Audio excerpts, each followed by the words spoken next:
I'm Lauren with Pack Hacker, and in this video we're taking a detailed look at the Rolling Square inCharge XS, which I've been testing for the last 2 weeks. Let's dive in.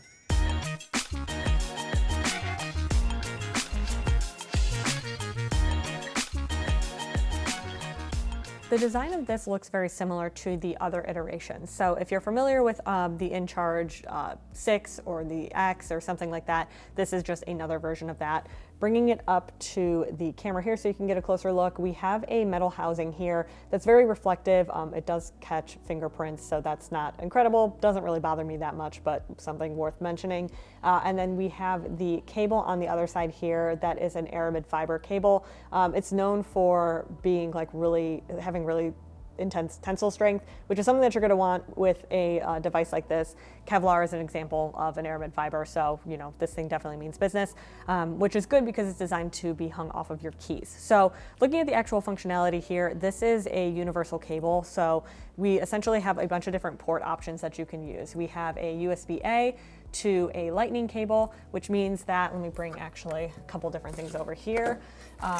With this, we have, like, let's say I wanted to charge my phone through this portable charger or this battery bank. I would plug that in here, and then I could plug in my phone. So something you're going to notice right off the bat here, look, it's starting to charge. Something you're going to notice right off the bat is that this metal or this like silicone casing that is designed to hold the two ends together, it just kind of hangs out. So something that I noticed is I just kind of had to like push it out of the way. It was kind of annoying to deal with, but on the other versions, it doesn't come attached. So we never ended up using it because we just never knew where it was, to be quite honest.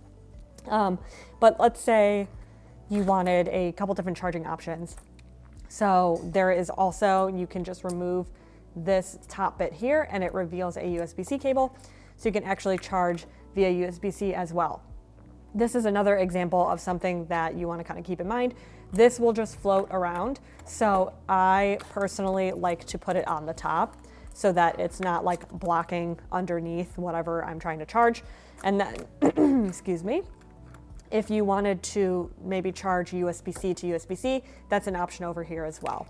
Something they did get rid of on this version, maybe they'll add it in the future, but as of right now, they don't have a USB or a micro USB option. So in the previous versions, they used to, I'm gonna show it, there was like a little micro USB built into the lightning adapter. And in this case, that doesn't exist. So if that's something that was like a huge selling point for you, maybe this one isn't the best option. But in terms of functionality, they're pretty similar. So this one here, it's 1.2 ounces or 34 grams, so it's fairly lightweight, and it has ultra fast charging speeds up to 240 watts. So ultra fast charging up to 240 watts, and then Apple fast charging up to 27 watts. And then there's also, you can transfer data like photos or videos or documents or something like that. And that is a 480 megabits per second or 60 megabits per second. So you do have a lot of functionality just in this tiny little thing. But I think one of the biggest selling points for this is its size. So it's designed to be able to fit over your keychain. Basically, N52 magnets are right here, and they keep this very attached and secure. I'm going to just wave this around a bunch. You can see like it's not coming apart, but it's not hard to get apart either. So that's very nice. But I do like that the cap is attached because then it holds it together a little bit more. So like these aren't going to just naturally separate on accident. So that's pretty great. But you do have a lot of compatibility here. You can do your iPhone or iPad or AirPods, or you know, you can charge your laptop even. You can charge your phone from your laptop, or you can charge your laptop from like even a battery bank that's larger than this. You could charge your laptop from that if that's something that you want as well. So it does have a lot of power in such a small design. I've gotten something like this for gifts for people before who are going to be, you know, who are using devices a lot throughout the day, and then they can just kind of keep it on hand. So it's been very handy for that type of a thing. And with its small, you know, profile, I think the functionality is pretty solid for this design. So like I mentioned before, the packability is really solid with this. You can put it around your keychain here, and you can keep that attached there. It's also really nice to fit in, like it can fit in your pocket. Obviously it's very tiny, but we also keep something like this like in our tech pouch super often. Just because it is so small, you can really easily stick it in just like a really tiny zippered pocket, and then you know that you have a cable just for charging a device like this on the go. So attaching it, you know, here to the actual bank itself. Actually, if you wanted to flip it this way, you can kind of like work with the angle of the charger there, but you could do like this type of a thing where you're holding the battery bank behind your phone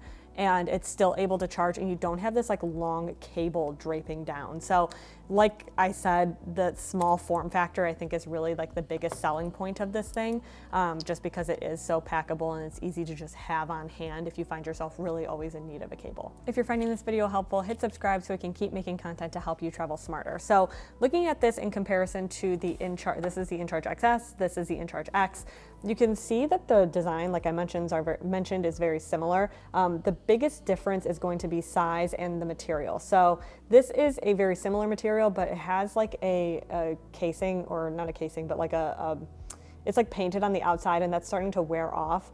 Tom has been using this for, I don't know, I think like upwards of like 2 years now, it feels like, at least a year for sure.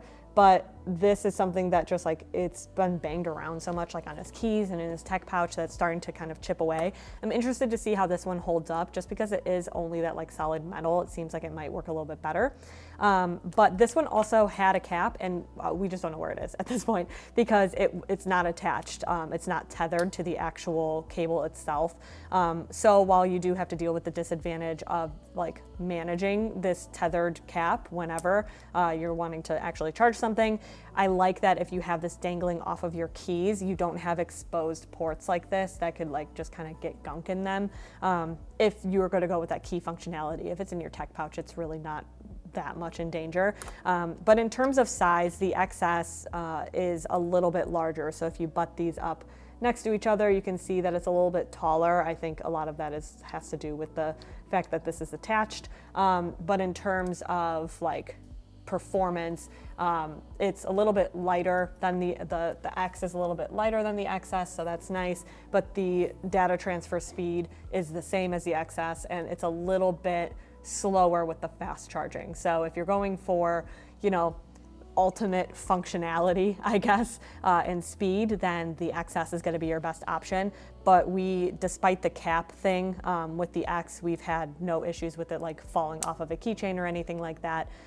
So they're really pretty similar, and at the time of this video, they are the same price as well. So it kind of just comes down to your needs. So there you have it, the Rolling Square inCharge XS. Thanks for keeping it here at Pack Hacker, your guide to smarter travel, and we'll see you in the next one.